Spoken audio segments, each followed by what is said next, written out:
Hey pals, I'm here today to talk about 30 of the books I'm super excited to be reading in 2025, and all of these books are 2025 new releases. So I'll either be pre-ordering my own copies of these or putting them on pre-order at my local library, which I highly encourage you to do. If you didn't know, you can ask your library to request books they haven't already purchased. So that's something I do with a lot of new releases, and 9 times out of 10, or even more than 9 times out of 10, my library say yes and very kindly buy me those new releases.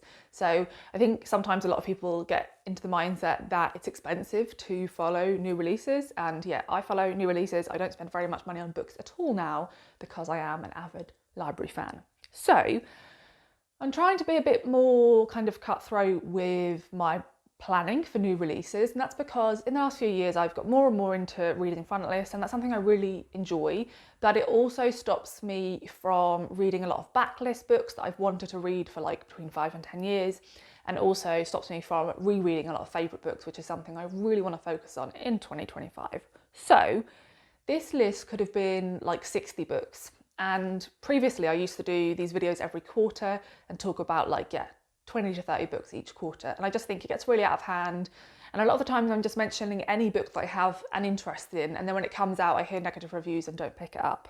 So what I've done here is this list is predominantly authors who I've previously read books from, so I'm pretty confident in the fact that I will really enjoy these books because I've really enjoyed their previous work.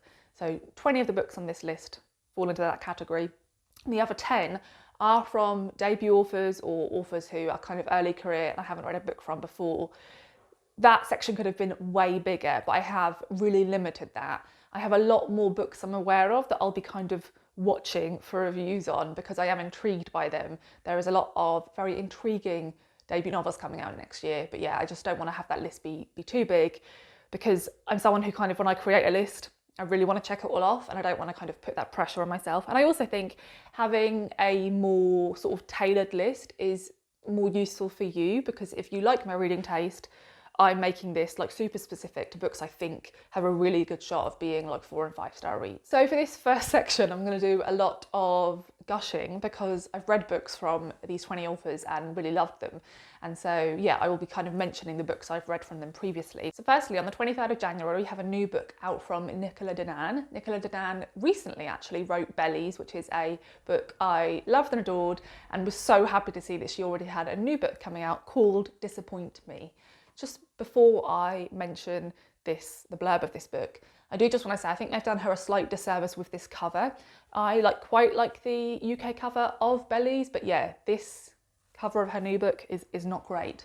So I think they could have done a better job here. But it does sound intriguing, and I really loved her previous book. I will try and link below any reviews I've done of these books I'm mentioning. So it says, Max is a published poet and grossly overpaid legal counsel for a tech company, and they tumble down the stairs at a New Year's Eve party and wake up alone.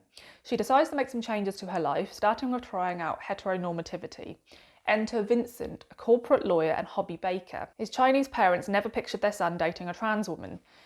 In Vincent's POV, we get to see his kind of murky past, and it says, is Vincent really the enlightened man, or will the ghost of his past sabotage his and Max's happiness? Now, yeah, in Bellies, again, it was kind of 2 POVs, and you saw them kind of floundering in this relationship across a series of years, and I really liked that, and I think Nicola Danan did a really good job with that, so I'm interested to see, a similar setup with completely different characters. This next one is really unexpected. This is by Sarah Perry, who wrote After the Eclipse, which is one of my favourite books of all time. It's a memoir. It is absolutely amazing. And so I'm always checking to see whether she brings anything new out, and I was kind of always expecting it to be a novel, but she's following it with another non-fiction book. This is quite a short book. I think it's under 200 pages. It comes out on the 4th of February. And yeah, this is kind of perfect for me. It's called Sweet Nothings, and it says, fun, sophisticated, illustrated collection of essays that catalogues the simple and not so simple pleasures of the eclectic world of candy. It says it's a taxonomy of sweetness, a rhapsody of artificial flavours, and a multifaceted theory of pleasure with 100 micro essays organised by colour. Each entry is a meditation on taste and texture A Memory Unlocked. And it says this is like super nostalgic. As she writes about each candy, she talks about like her memories of like first tasting it. Now, I absolutely love sweets. Like, I am a massive child. I order sweets at my grocery shop like every week. I eat them every evening after dinner. I always ask for like bags of pick and mix for my birthday and Christmas, and I have lots of fillings because of it. So this is like the perfect collection for me. I just think this is going to be an absolute delight. Then also on the 2nd of February, we have a new book from Madeline Ryan, who wrote A Room Called Earth, which has perhaps one of the best covers on a book of all time. That book was set over the course of 24 hours. It was about a neurodivergent woman going to a house party and you sort of following, her interiority. It was a blast and a book I really need to reread. And her new book, The Knowing, also has an absolutely beautiful cover. I'm just immediately kind of pulled in by this. It has a really short blurb, but I'd read whatever she wrote, and I think this sounds really interesting.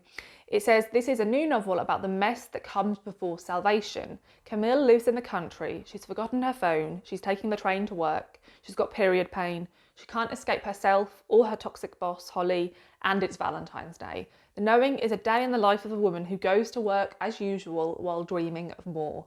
So yeah, I'm looking forward to a similar kind of feel, that stream of consciousness where most of the novel takes place in the character's mind. I really enjoyed that and made me realise that I really want to read lots more books like it. Then jumping forward to the 4th of March, we have a really buzzy novel for 2025, and that is Dream Count by Chimamanda Ngozi Adichie. It's been a lot of years since Americana came out. I can't even remember how many, but I think lots of people will be reading this one. It sounds really intriguing. I don't need to know much about this because I've read all of her previous novels and really enjoyed them, but I will briefly tell you. It says it follows 4 women and their loves, longings and desires.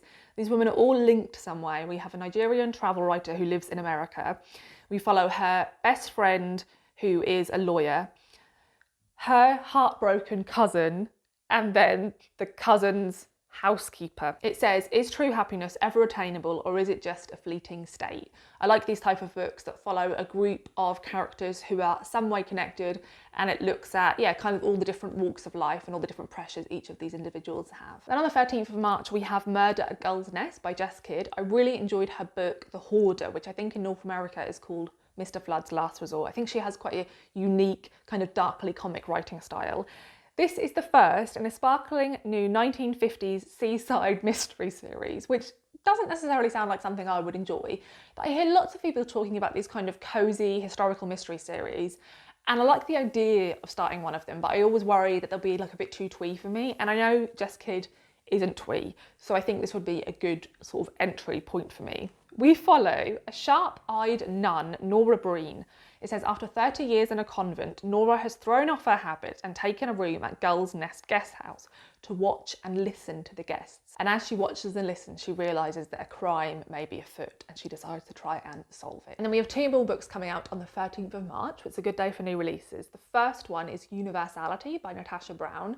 You may recognise her name because a couple of years ago she had quite a short book come out called Assembly, which was really brilliant. It was set over the course of a few hours and it just felt really kind of stylistically unique. I really admired it. This one sounds even more intriguing. It says it's a viral long read expose that raises more questions than it answers. On a Yorkshire farm, a man is brutally bludgeoned with a solid gold bar. A plucky young journalist sets out to uncover the truth surrounding the attack, connecting the dots between an amoral banker landlord, an iconoclastic columnist, and a radical anarchist movement. She solves the mystery, but her viral long-read expose raises more questions than it answers. Universality is a twisty, slippery descent into the rhetoric of truth and power. Through a voyeuristic lens, it focuses on words, what we say, how we say it, and what we really mean. The follow-up novel to Natasha Brown's Assembly is a compellingly nasty celebration of the spectacular force of language. It dares you to look away. So yeah, I think that sounds really interesting and I think it'll be a really wild ride. And then we have Stag Dance from Tori Peters, who wrote the wildly successful Detransition Baby, which I really enjoyed, had a great time reading, and yeah, was already kind of anticipating what she was going to bring out next. Now I think this is a short story collection, although it doesn't actually say in the blurb but it sounds like it, and this is already getting like amazing advanced praise.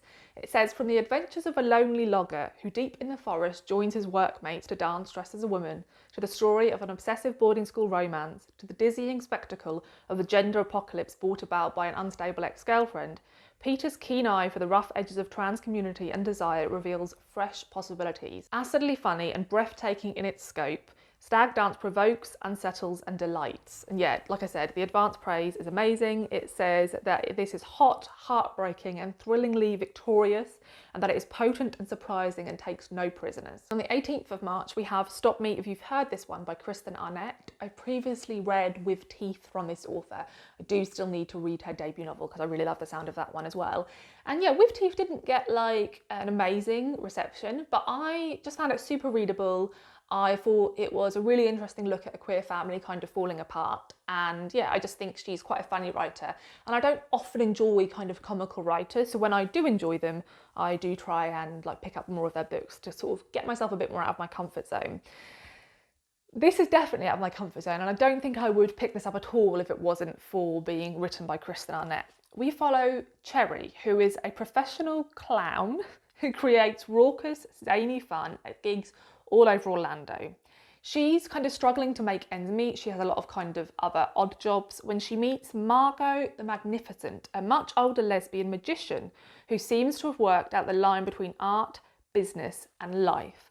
And Margot begins to mentor Cherry, and I think things get quite messy and complicated, and it feels like Cherry's maybe going to have to choose between like her clowning career and like some type of like romantic involvement with Margot. So I think this sounds really zany and kind of out there, and I trust Kristen Arnett to deliver this. Then on the 1st of May, we have Albion from Anna Hope. Now this is an interesting one. This is an example of, you know, kind of picking and choosing with certain authors. I read Expectations from this author many years ago when it first came out, which is about 3 women who are best friends who live kind of wildly different lives, and the kind of secrets and resentments between them, and I thought it was great, and I think about it often. And she's had other book out since then that didn't do very well, and she also had a previous book out which was like a historical novel that I wasn't that interested in. So yeah, she's one of those authors where when she writes about what I'm interested in, I'll like pick it up, but if not, then like I'll probably avoid. Even if this was from a debut author, I'd be so excited about this one because this sounds like catnip to me, but I'm even more excited about her delivering this because I think she handled multiple POVs to perfection and expectation. So just listen to this blurb, this sounds absolutely amazing. It says, the Brookes are gathering in their 18th century ancestral home, 20 bedrooms of carved Sussex sandstone, to bury Philip, the head of the family, the blinding sun around which they've all orbited for as long as they can remember. Franny, inheritor of 1,000 acres of English countryside, has dreams of rewilding and returning the estate to nature, a last line of defence against the coming climate catastrophe. Milo envisages a treetop haven for the super rich where under the influence of psychedelic drugs a new ruling class will be reborn. Each believes their father has given them his blessing and are set on a collision course with the other. Isa has long suspected that her father thought only of himself and only hopes to seek out her childhood love, who still lives in the estate, to discover whether it is her feelings for him that are creating the fault lines in her marriage. And then there is Clara, who arrives in their midst from America, shrouded in secrets and bearing a truth that will fracture all the dreams on which they've built their lives. Love a messy sibling novel. Love something set in like English countryside, and I love anything that's kind of like poking fun at rich people, so yeah, really excited to be able to pick this one up. Then on the 6th of May we have a book that one of my subscribers kindly told me about, so thank you, because I didn't know this was coming out and I'm so excited, and that is What My Father and I Don't Talk About, 16 Writers Break the Silence, edited by Michelle Filgate. If you've been here for any length of time, you may know that I loved the essay collection What My Mother and I Don't Talk About, which was 16 writers writing essays about their complicated relationships with their mothers. And I didn't love all the essays, but I loved some of the essays so much. This book has stood out to me as a book that I like really love, and it's like one of my favourite reads, and I think about it often. And so yeah, super excited to see a follow-on. This will be particularly interesting to me because like my dad and I have a really fractured relationship and don't talk very often. So I think I will, connect to this quite a lot, and it'll be really interesting to hear from other people's perspectives.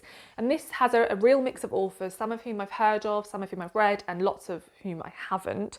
So it has Naomi Munaweera, who I'm pretty sure had an essay in the previous one that I really enjoyed, Julie Bunton, who I've heard of, Isle McElroy, Kelly McMasters, lots of people who I also haven't heard of. So yeah, really intrigued by this one, hoping to enjoy it as much as I enjoyed the previous one. Then on the 8th of May, we have Silverborn by Jessica Townsend. This is the 4th book in the Morrigan Crow series, the kind of Nevermore world. And this has been delayed by a couple of years because Jessica Townsend sadly got really unwell with COVID, and yes, had long COVID, and it took her a lot longer than she hoped to write and bring this one to completion. And so yeah, it's been kind of delayed for the last couple of years, but I think this is like a definite release date, and I'm really excited.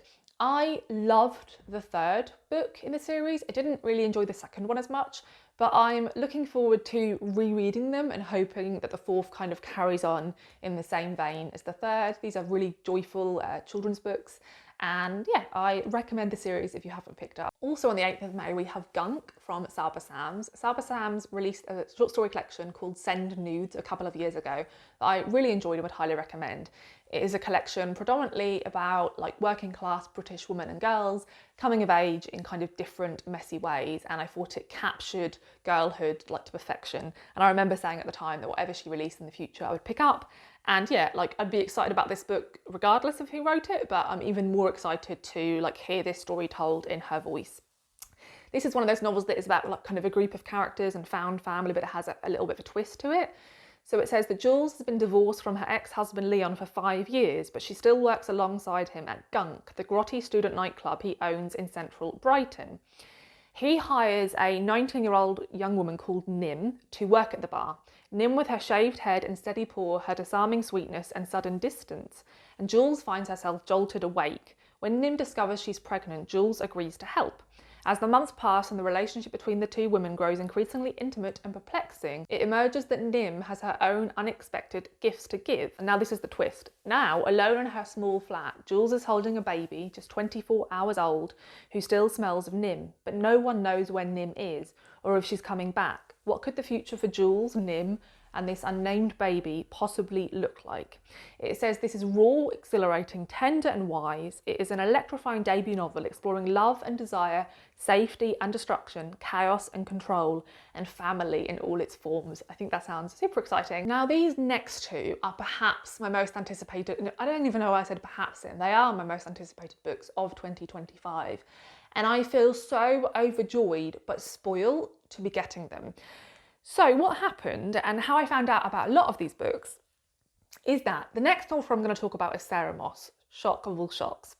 I was looking for an audiobook of her non-fiction book Strangers in Iceland because I'm rereading it at the moment, and I couldn't find an audiobook, but I was searching everywhere. And when I searched on Audible, all of her audiobooks came up, but one of them I'd never heard of, and I was like, what the hell is that? There's no way she has a new book coming out, because she just had another memoir come out in 2024. But yes, she does. She has a new novel coming out called Ripeness that's coming out on the 22nd of May. I couldn't be more excited. She is one of my favourite authors ever. I've read all of her books, and this one sounds amazing.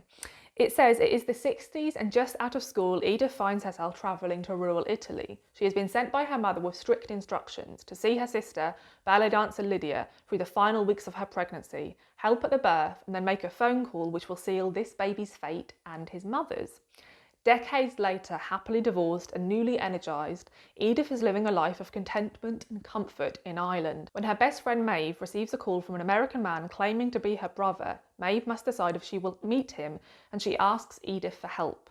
Ripeness by Sarah Moss is an extraordinary novel about familial love and the communities we create, about migration and new beginnings, and about what it is to have somewhere to belong. And it says this is a stunning new novel of coming of age and growing old, and they are two things I love to read about.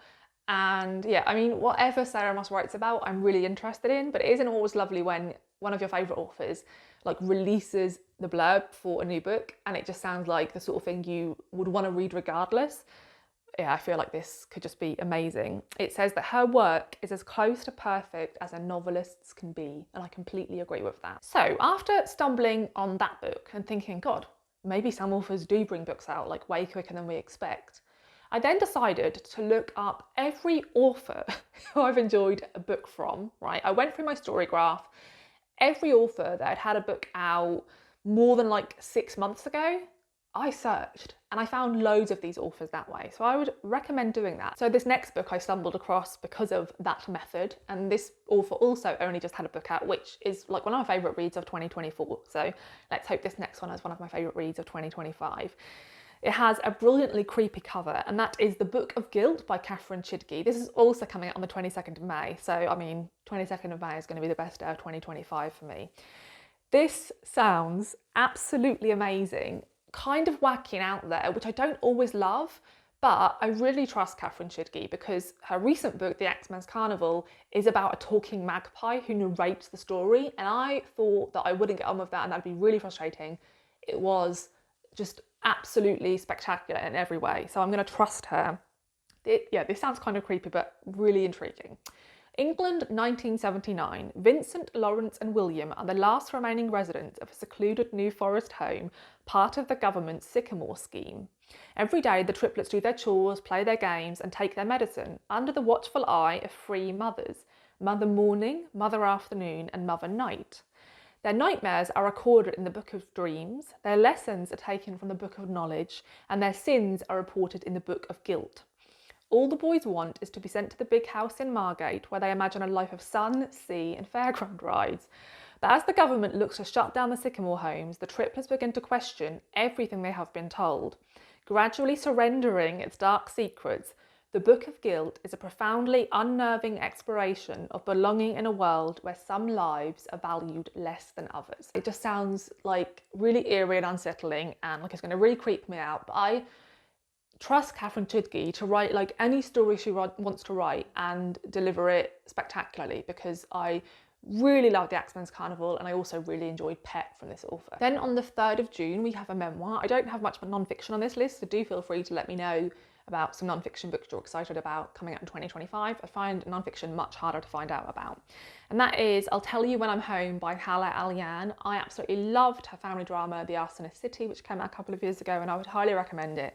So I was really excited to see that she had a memoir out, because memoirs are some of my favourite books to read and the books I'm most likely to give 5 stars.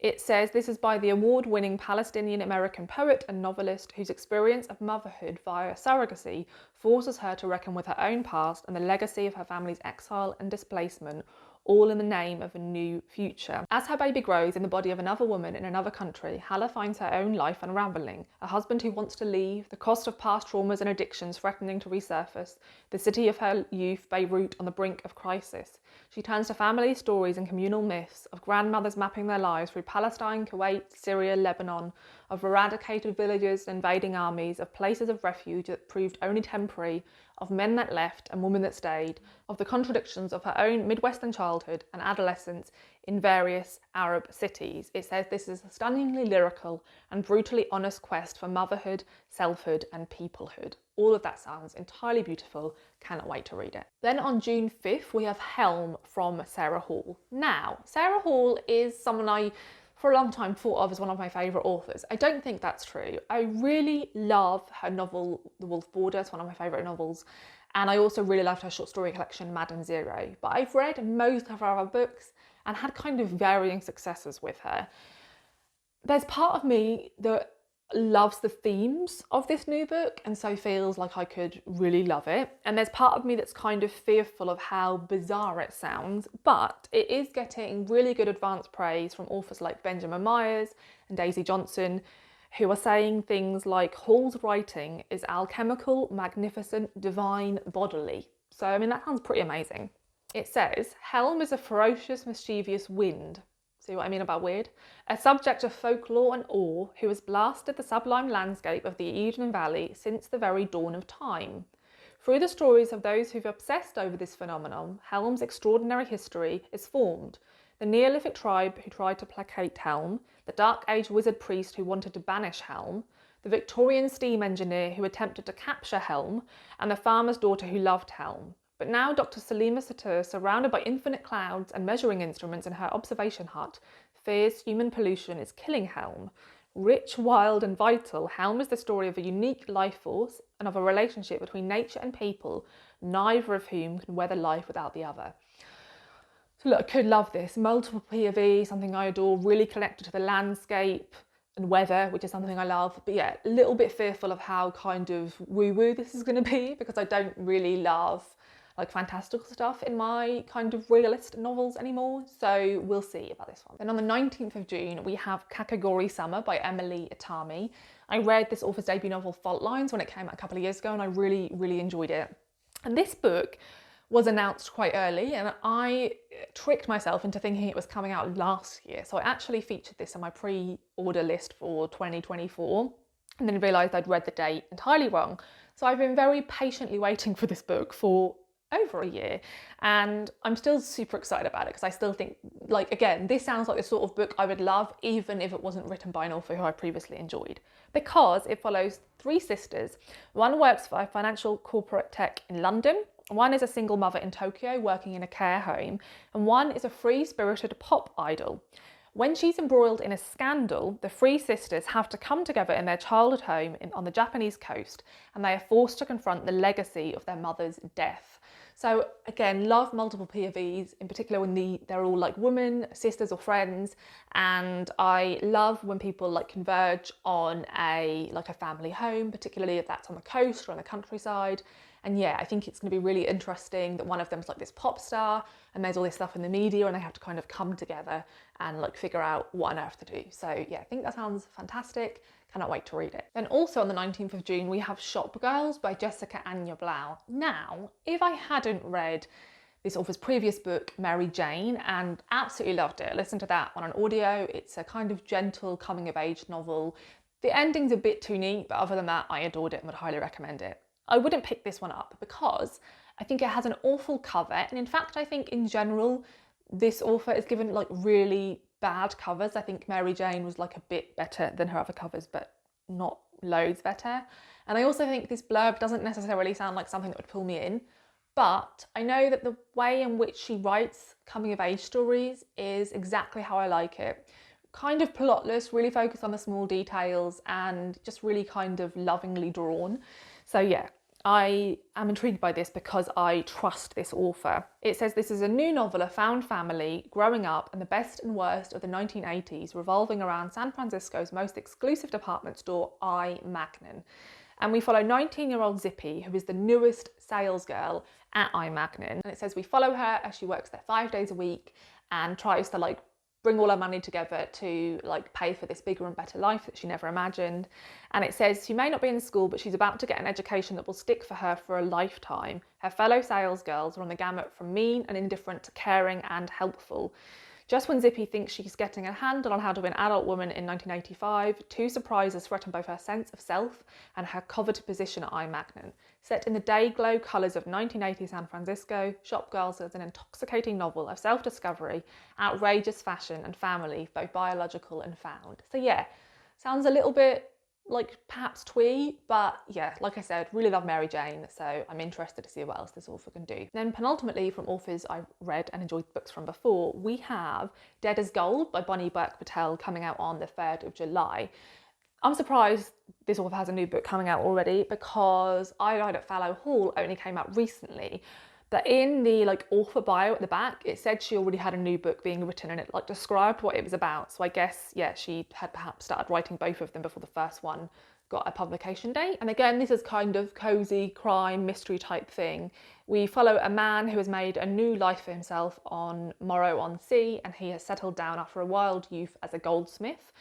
Then a like well-known author appears at his studio trying to get him to buy her gold. And yeah, she kind of unsettles him. It says, at the same time, faces begin appearing at the studio window, an unwelcome gift arrived in the post, and gold goes missing. Then comes death, then comes Detective Inspector William Kent. Woven through with Morrow's fairy tales, Dead as Gold is a modern gothic crime novel veined with love, violence, family and desire. Humans still use fairy tales to explore their deepest truths, so who is a wolf and who is a sparrow? On the 10th of July, we have A Thread of Light by Nima Shah. This author released Kololo Hill a couple of years ago, and I didn't love it. I found it like a 3.5-star read, that I enjoyed it enough that I said I'd like pick up whatever this author brought out in the future. And when I read the blurb of this one, I was like, oh, this actually sounds pretty intriguing. And so I want to give it a go, because this is set in London in the 1940s around the Blitz, and that's a time I really love to read about. It says, as the city thrums with Blitz bombers, lonely ARP warden Ruby Thacker is drawn into the unfamiliar world of the Indian Forum. There, at the dishevelled townhouse in Bloomsbury, she meets Kitty, an ambitious barrister doing all she can to free her beloved India from British rule. It says Kitty has defied her family by leaving Bombay to marry Hasib, and now risks losing him again as threat of conscription for all Indian men in Britain looms. Both Ruby and Kitty will have to choose just how far they are willing to go for the things and people they love. This is a story of sacrifice and betrayal. So yeah, I think that's like a really interesting thing to focus on, and I think it will be looking at a time period and a place that we've read a lot about in historical fiction, but looking at it from an angle we haven't previously seen. And then moving on to books from authors I haven't previously read before. Firstly, we have Tilt by Emma Patty. This comes out on the 13th of March, and I really like the cover. It says Annie is 9 months pregnant, shopping for a crib at IKEA, when a massive, long-awaited earthquake hits, dismantling Portland and the entire Pacific Northwest in a matter of minutes. All Annie can do is walk. It says this is the most embodied 24 hours of narrative I can imagine.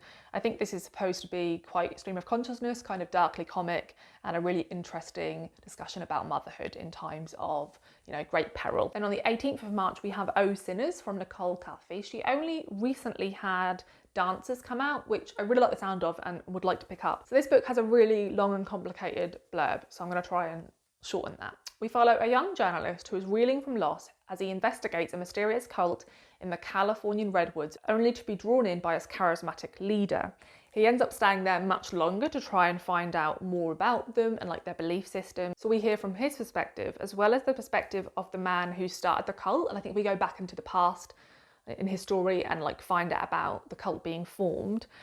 And then the third perspective is a documentary script that recounts the cult's clash with a Texas fundamentalist church. It says, ultimately, the novel asks, what is it that we seek from the people we admire and inevitably from each other? So yeah, I like a book about a cult. I like books that are set in places like the Californian redwoods and, again, multiple POV. Then these next two are a bit, are they unusual for me? I'm not sure. I'm a little bit anxious. There's part of me that thinks I could absolutely love these, and there's another part of me that thinks we're getting a lot of these kind of historical novels, retelling stories about women who once lived or mythical figures, and I'm not sure how much I enjoy them. But I think these two sound like the type of books that I could really love, and they're getting great advance praise from authors I adore. So the first one is Rapture by Emily Maguire. That comes out on the 27th of March. It has an absolutely spectacular cover, which I will admit is probably pulling me in somewhat. Evie Wilde, who I love, says, what an incredible book Rapture is. It has all the hallmarks of a great thriller, such tension mixed with the quiet, confident beauty of Agnes's voice, her fury and her love. And yeah, I kind of trust Evie Wilde in terms of writing about women in historical periods, and that's why I've decided to kind of trust this one more. This is set in the 9th century in the heart of the Holy Roman Empire, which is a time period I wouldn't usually be pulled to. And we follow Agnes, who is the motherless child of an English priest, a wild and brilliant girl with a deep, visceral love of God. Determined to find her own freedom, she disguises herself as a man and gets this revered spot at a monastery. And following that, we read the story of her living as a man. And it says, when the only person who knows her identity arrives in Rome, she will risk everything to once again feel what it is to be known and loved. And yeah, I'm not quite sure if this is a true story, but it's based on a story. And Kieran Millward Hargrave, who is also another great, excellent historical fiction novelist, says this is a fierce, sexy maelstrom of a book. It sucked me in from the first page. So on the 3rd of April, we have Mir by Danielle Giles, not quite sure. Love this cover as well. Now this is set in Norfolk, which is where I live, so I will admit that also kind of pulled me in. This is set in 990 AD, and I do enjoy reading historical fiction novels that are set that far back. It says this is a hypnotic historical novel about fear and survival, power and position, and a love that takes hold in the darkest of places. Deep in the fens, isolated by a vast and treacherous marsh, an order of holy sisters make their home. And yeah, I think this is about these group of women, mainly following a woman called Hilda. And yeah, kind of tangled stuff that goes on. I think there is like a curse and a vision. And yeah, I'm interested in reading about kind of isolated communities, particularly these kind of religious communities of all women. And it says this is a book filled with gentle magic, gentle horror, gentle love, and it is chilling, dark, and immersive. So yeah, I think this one sounds really intriguing. I'm excited to pick this one up. Then on the 10th of April, we have Shape of an Apostrophe by Utama Kerit Patel. It says Lena Solanka is pregnant and newly orphaned, living with her in-laws in Dubai. Her mother-in-law keeps interfering with every aspect of her pregnancy when the revelation of a horrifying family secret makes Lena realise that she has a choice when it comes to her marriage, her baby, and her place in the world. But is it a choice she wants to make? Yeah, I think this one sounds really interesting. I love a kind of complex, messy family drama. So yeah, looking forward to this one. And also on the 10th of April, we have Big Chief by John Hickey. This blurb, I don't know how to shorten this really, so I'm going to read it straight from my phone to you. It says, Mitch Caddo started out with the best of intentions. After his mother's sudden death in a car crash, he finished law school and returned to Passage Rouge, the reservation where she grew up. Though an outsider to the tribe himself, he sought to help his new community by representing disadvantaged families in tribal court. But that was before he got sucked into the world of Mac Plum, his charismatic childhood friend, before Mac ran and won the tribal president as an underdog populist, before he and Mitch became the people who would do anything to keep Mac at the head of the tribal council, and before he came face to face once again with his teenage flame, Layla Plum, none other than Mac's sister, who has returned to Passage Rouge for her own reasons. Now on the eve of Passage Rouge's next tribal election, Mitch finds himself torn between two rivals. He's unsettled by Mac's abuses of power and his own complicity on them, but he doesn't quite trust the opponent. When an accident claims the life of a central figure in the reservation's complicated political landscape, the election descends into chaos, and Mitch and Layla find themselves trying to stop the tribe's slide towards all-out violence while doing their best to correct the wrongs of the past. Big Chief tells a story about the search for belonging, not just as an individual, but as a sovereign people at a moment of great historical importance. I think that sounds really interesting, and I cannot wait to get my hands on this one. Then on the 24th of April, we have another non-fiction. There's not many of them. That's A Barrister for the Earth, 10 Cases of Hope for Our Future by Monica Ferrier-Tinta. So, if you didn't know, I trained in wildlife conservation and that's kind of what I wanted to work in. But when I was training, one of the things I kind of considered doing was training as like an environmental lawyer. I think it's a really interesting field to work in. I think they do really important work. And this book is written by an environmental lawyer about 10 of the cases she has worked on. And a couple of examples are her arguing against the destruction of cloud forests in the world's first rights of nature case, and holding sovereign states to account for inaction in addressing climate change in a landmark win for the Torres Strait Islanders. Each of these hopeful stories are landmarks, signalling that we are at an important juncture in which the law can be a powerful tool for the lasting change that we need. Like I said, this is something I'm really interested in, but haven't sort of done enough research into it myself. So yeah, I'm kind of happy to use this book as a jumping off point, but do feel free to recommend me other books or articles about this topic. Then on the 8th of May, we have Lush by Rochelle Dowden-Lloyd. I really like this cover. I think the colours they've used and the font are, yeah, just perfect and work really, really well. So this is a bit weird because it's about wine. I hate wine. I wish I liked wine. I don't like wine. I don't like beer. I don't like whiskey. Yeah, I pretty much only like vodka and amaretto. So very, very fussy. But this is about 4 people, each at a crucial point in their lives as they arrive at a French vineyard estate for an unforgettable experience, but not the kind they expected. So we follow these 4 characters as like, yeah, sounds like things are going to get like really messy, and they all come from different backgrounds and have like different experiences with wine. It says this is for fans of Saltburn and Such a Fun Age.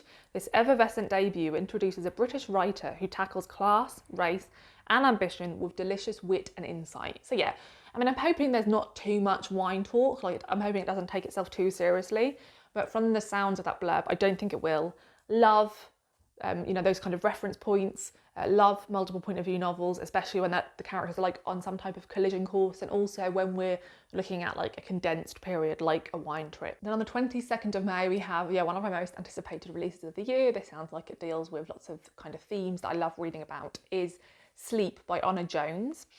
It says this is an utterly gripping debut novel following a newly divorced young mother who is forced to reckon with the secrets of her own childhood as she returns to the family home one summer. It says 10-year-old Margaret hides beneath a blackberry bush in her family's lush backyard while her brother hunts for her in a game of flashlight tag. Hers is a childhood of sunlit swimming pools, Saturday morning pancakes, and a devoted best friend. But her family life requires careful prudence. Her mother can be as brittle as she can be loving, and her father and brother assume familiar, if uncomfortable, models of masculinity. Then late one fateful summer, everything changes. A line is crossed, and in the wake of that betrayal, the simple pleasures of girlhood slip away. 25 years later, Margaret hides under her parents' bed, waiting for her young daughters to find her in a game of hide and seek. She's newly divorced and navigating her life as a co-parent while discovering the pleasures of a new lover. But some part of her is still under the blackberry bush from all those summers ago, punched out of time. She must now reckon with the echoes between the past and the present, what it means to keep a child truly safe, and just how much of our lives are ours alone. It is about the cycles of motherhood and childhood, the burden of love, and what lies on the other side of silence, the world rich in possibility.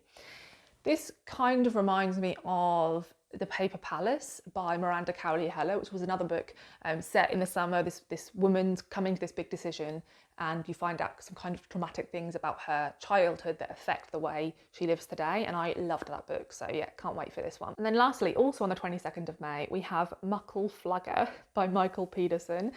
This is set on a remote island, which I love. It says it's turned upside down by a stranger's arrival, testing bonds of family and tradition and leaving a young dreamer's future hanging in the balance. It's no ordinary existence on the rugged isle of Muckle Flugger. The elements run riot and the very rocks that shape the place begin to shift under their influence. The only human inhabitants are the lighthouse keeper, known as the Father, and his otherworldly son, Ooze. Them and the occasional lodger to keep the wolf from the door.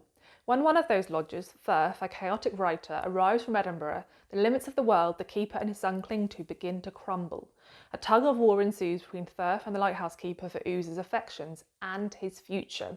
As old and new ways collide and life-changing decisions loom, what will the tides leave standing in their wake? So yeah, I mean, I love books set on like isolated islands, particularly love that this is going to be set around a lighthouse. I just think that all sounds really intriguing. And yeah, I narrowed books from other authors down to 10. There was like 30 to choose from. So I feel like each of these 10 books for me have like really earned their place. So hopefully I will love them all.